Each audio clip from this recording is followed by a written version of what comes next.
हवा के झोंकों से कभी नाव पार नहीं होती, मेहनत करने वालों की कभी हार नहीं होती। दोस्तों, मैं अरविंद कुमार एक बार फिर से आप सभी को आपके अपने परिवार एके जीएस रिसर्च सेंटर में स्वागत करता हूं। जैसा कि आपको पता है, उड़ान बैच की श्रृंखला में भूगोल की क्लास में हम पढ़ चुके हैं नदियों को। नदियां हमारी खत्म हो चुकी हैं और हमारा जो जल संसाधन है उसको भी हम पिछली क्लास में खत्म कर चुके हैं। तो ये तो हमारे हो गए। आज जो हम पढ़ने वाले हैं वो है पर्वत।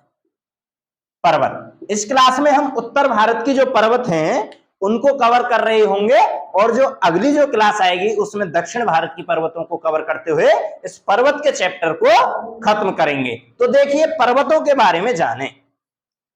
पर्वत के आप देखिएगा, ये है, आप देखिए, आप पर मैप बनाना आना चाहिए अगर आप भूगोल को अच्छी तरह समझना चाहते हैं। मैप नहीं है तो आप एक एटलस ले लीजिए या फिर पीडीएफ में से आप एक मैप, कोई भी एक मैप, ब्लैंक मैप वहां से आप प्रिंट करवा लीजिए और वहां से भूगोल को समझिए। जैसे जैसे मैं बनाऊं वैसे बनाइए। और जबकि होना तो ये चाहिए कि आप पर, अगर आप भूगोल के स्टूडेंट हैं, अगर आप अपनी जिंदगी में भूगोल में अच्छा स्कोर करना चाहते हैं तो आप पर मैप बनाना आना चाहिए। तो देखिए, मैप कैसे बनाते हैं ये भी आप यहां से सीखिए। देखिए, आज हम उत्तर भारत की पर्वतें पढ़ेंगे तो आज उत्तर भारत का मैप बनाना सीखिए। ये है आपका जम्मू कश्मीर वाला पोर्शन।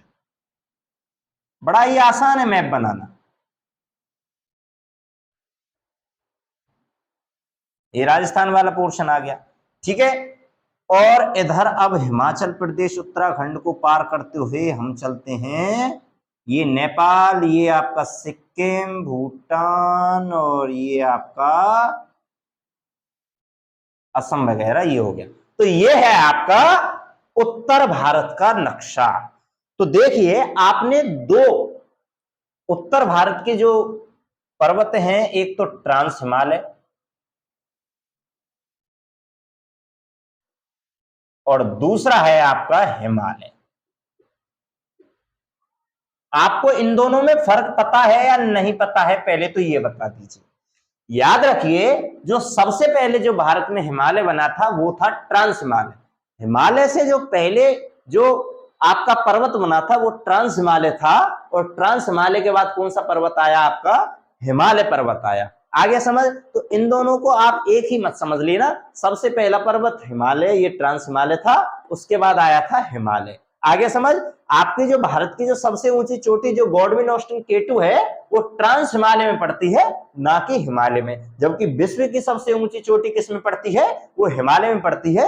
हम सब कुछ आज यहाँ पर जानेंगे। तो देखिए, यह जो आपका जो ट्रांस हिमालय है ये 3 भागों में बटा हुआ है। ये आपका काराकोरम, लद्दाख और ये है आपका जास्कर। ये क्या है? काराकोरम, ध्यान से समझिएगा, लद्दाख, जास्कर। तो ट्रांस हिमालय की कितनी श्रेणियां हैं? ट्रांस हिमालय की श्रेणियां हैं 3। कौन कौन सी? काराकोरम, लद्दाख और जास्कर। आपको बहुत ही अच्छे से समझ आ गया होगा। ये जो सबसे ऊपर जो जम्मू कश्मीर में है ये काराकोरम है, बीच में लद्दाख है, फिर है जास्कर। आ गया होगा समझ? बड़ी आसानी से आपको पता चल रहा होगा कि जम्मू कश्मीर श्रीनगर में ये कहां से कौन सी पर्वत है, ये आपको समझ में आ गया हो गया।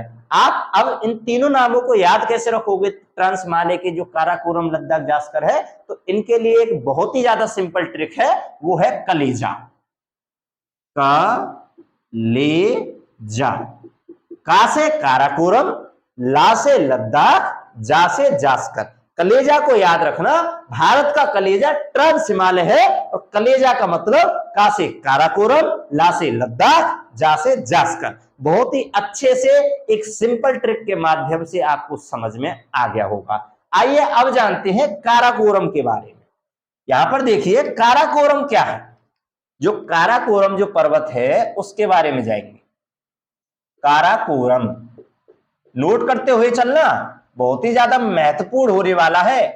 सबसे पहले तो ये बताइए कि ये हिमालय का पार्ट है या फिर ट्रांस हिमालय का। अब आप आसानी से समझ गए होंगे कि काराकोरम ट्रांस हिमालय का पार्ट है, ना कि हिमालय का। आगे समझ, इसमें भारत की सबसे ऊंची चोटी, भारत की सबसे ऊंची चोटी कौन सी? K2, जिसको K2 कहते हैं, और उसका नाम गॉडविन ऑस्टिन भी है। गॉडविन ऑस्टिन, गॉडविन ऑस्टिन, जिसकी ऊंचाई कितनी है? 8611 मीटर। तो भारत की सबसे ऊंची चोटी K2, गॉडविन ऑस्टिन, ना कि माउंट एवरेस्ट। कंफ्यूज हो जाते हैं बच्चे कि भारत की जो सबसे ऊंची चोटी है वो K2 है या फिर माउंट एवरेस्ट। तो अब आपको याद रखना है, भारत की सबसे ऊंची चोटी K2, गॉडविन ऑस्टिन है, जो कहां पर पड़ती है?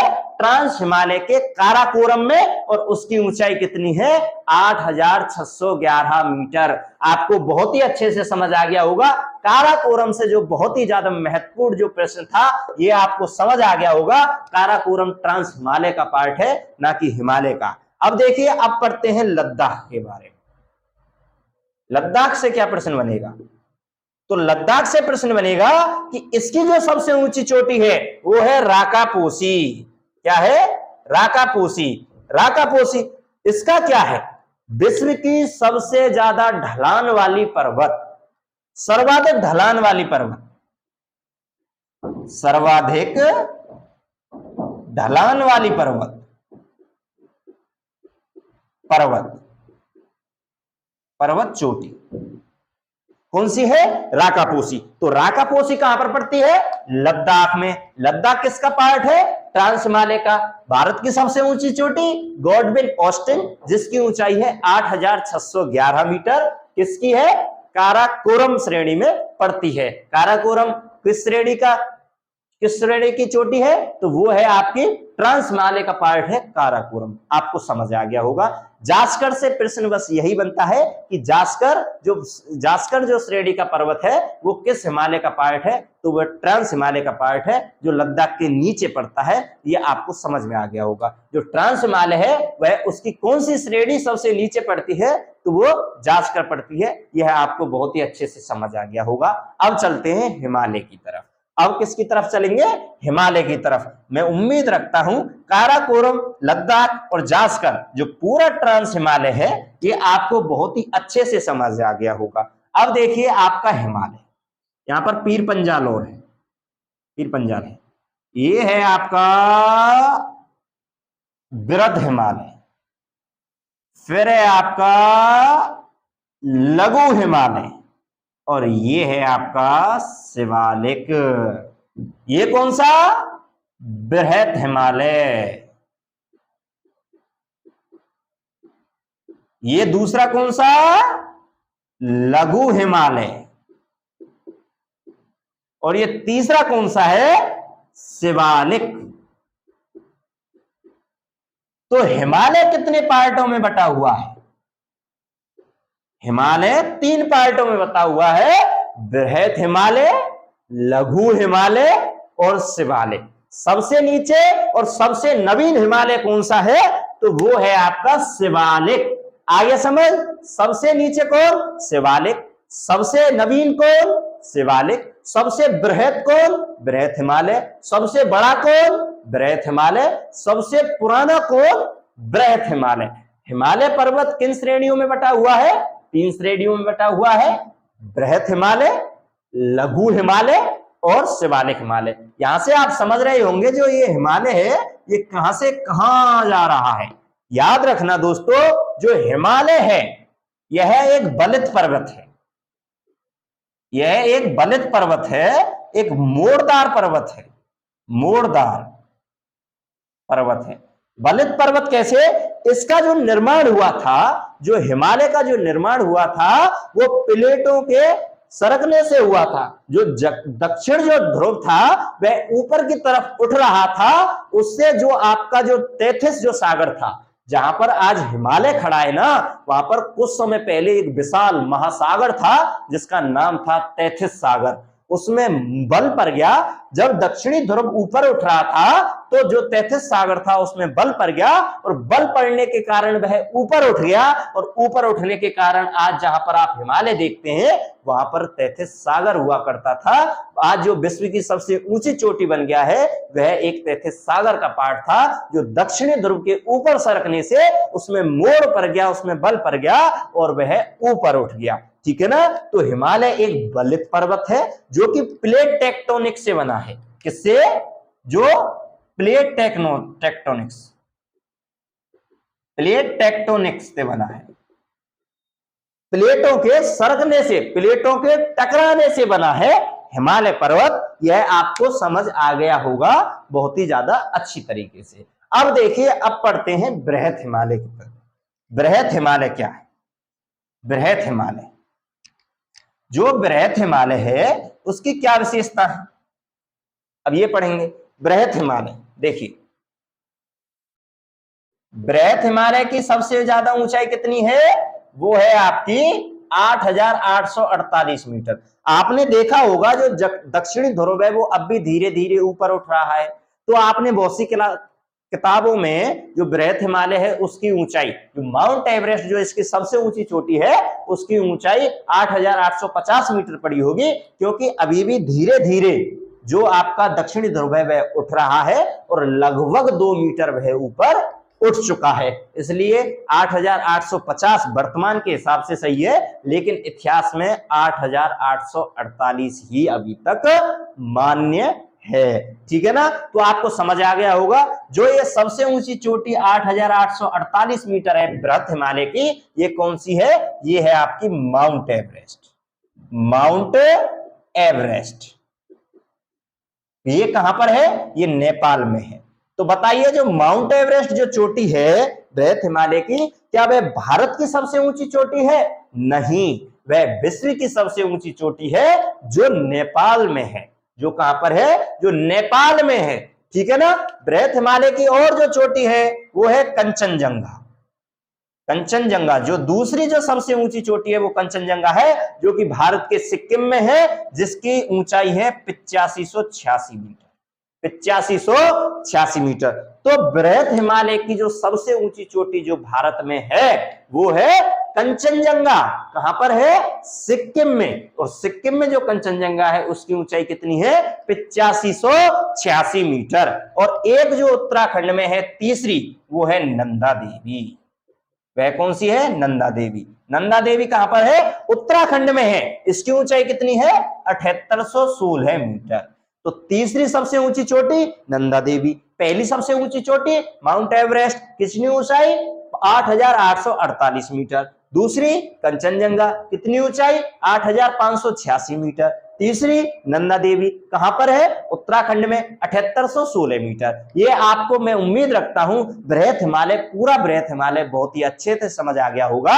यहां से प्रश्न बनता है, इनको देख लेना दोस्तों, इनको लिख लेना, बार बार रिवाइज करना, कोई भी नंबर कटने नहीं पाए। पूरे एक एक अंक को जुटाकर एक बहुत अच्छा सेफ स्कोर खड़ा करना है, हर भर्ती के लिए एलिजिबल होना है। तो देखिए, अब आगे जो आता है आपका लघु हिमालय। लघु हिमालय, तो एक बात बताइए, क्या लघु हिमालय बृहत हिमालय के नीचे पड़ता है या फिर वो ऊपर पड़ता है? बताइए, बृहत हिमालय ऊपर है या नीचे है? लघु हिमालय नीचे है या ऊपर है? तो ऊपर क्या है? बृहत हिमालय। ऊपर लघु हिमालय के ऊपर कौन है? बृहत हिमालय, नाम से ही समझ रहे होंगे, बृहत हिमालय। उसके नीचे लघु हिमालय। इसकी सबसे ऊंची चोटी 3500 मीटर की। हिमालय की सबसे ऊंची चोटी 8,848 मीटर की। आ गया ना समझ? यहां पर क्या था, जम्मू कश्मीर में इसकी जो सबसे ऊंची चोटी है वो है पीर पंजाल। पीर पंजाल जो ये रही, ठीक है ना, ये रही पीर पंजाल। ठीक है ना। ये आपकी जम्मू कश्मीर में इसकी सबसे ऊंची चोटी है। तो लघु हिमालय की जो जम्मू कश्मीर में जो सबसे ऊंची चोटी वह कौन सी है? वो है आपकी पीर पंजाल। और आपकी जो हिमाचल प्रदेश में पड़ती है, हिमाचल प्रदेश में दोस्तों कौन सी पड़ती है? वो पड़ती है धौलाधर। धौलाधर कहां पर? हिमाचल प्रदेश में। तो लघु हिमालय की जो हिमाचल प्रदेश में सबसे ऊंची चोटी है वो कौन सी है? वो है धौलाधर। और नागटिब्बा, उत्तराखंड में सबसे ऊंची चोटी कौन सी है? नागटिब्बा। नागटिब्बा। यहां से प्रश्न बनेगा कि उत्तराखंड में लघु हिमालय श्रेणी की सबसे ऊंची चोटी कौन सी है? वो है नागटिब्बा। आपको समझ आ गया होगा, बहुत ही अच्छे से आप पर्वतों को समझ रहे होंगे। यही उत्तर भारत की पर्वत हैं। एक और जो लास्ट का रह जाता है वो है आपका शिवालिक, उसे और समझ लीजिए और आपकी उत्तर भारत की पर्वत खत्म। तो देखिए शिवालिक, शिवालिक की सबसे ऊंची चोटी कौन सी है? वो है 1100 मीटर की। कौन सी? 1100 मीटर की। यहां से एक महत्वपूर्ण प्रश्न बनता है, वह कौन सा स्थान है जहां से नदियां अवसाद प्राप्त करके लाती हैं? तो जो नदियां होती हैं जो मैदानी क्षेत्रों में बहती हैं, वो अवसाद कहां से एकत्रित करती हैं? वो शिवालिक से एकत्रित करती हैं। अवसाद एकत्रित होता है, एकत्रित होता है किसके द्वारा? नदियों द्वारा, नदियों द्वारा, नदियों द्वारा। तो अगर आपसे कोई पूछ ले कलेजा क्या है? काराकोरम, लद्दाख, जास्कर, जो कि ट्रांस हिमालय की श्रेणियां हैं। बृहत हिमालय, लघु हिमालय, शिवालिक, ये किस श्रेणी की पर्वत हैं? तो ये हिमालय श्रेणी की पर्वत हैं। तो आपको समझ आ गया होगा, सब जो उत्तर भारत की जो भी पर्वतें हैं मैंने आपको बता दिया है। अब अगली क्लास में जो हम पढ़ेंगे वो दक्षिण भारत की पर्वतें पढ़ेंगे। पर्वतों को ध्यान से समझ लीजिएगा दोस्तों, बहुत ही ज्यादा महत्वपूर्ण क्लास है। आपके हर पेपर में यहां से प्रश्न बनता है। अगर आप इसे ढंग से समझ लोगे तो गारंटेड आप 1 या 2 नंबरों को आप बचा जाओगे। 1 या 2 नंबर और बच्चों से आप एक्स्ट्रा ला सकोगे, अपने सिलेक्शन को और बेहतर कर सकोगे, औरों से एक सीढ़ी और ऊपर चढ़ सकोगे, अपनी जो मंजिल है उसको हासिल कर सकोगे। चलो मिलते हैं आपकी पर्वतों की अगली क्लास में, जिसमें हम दक्षिण भारत की पर्वतें पढ़ रहे होंगे। चलो मैं इंतजार करूंगा आपका नेक्स्ट क्लास में। जय हिंद, जय भारत।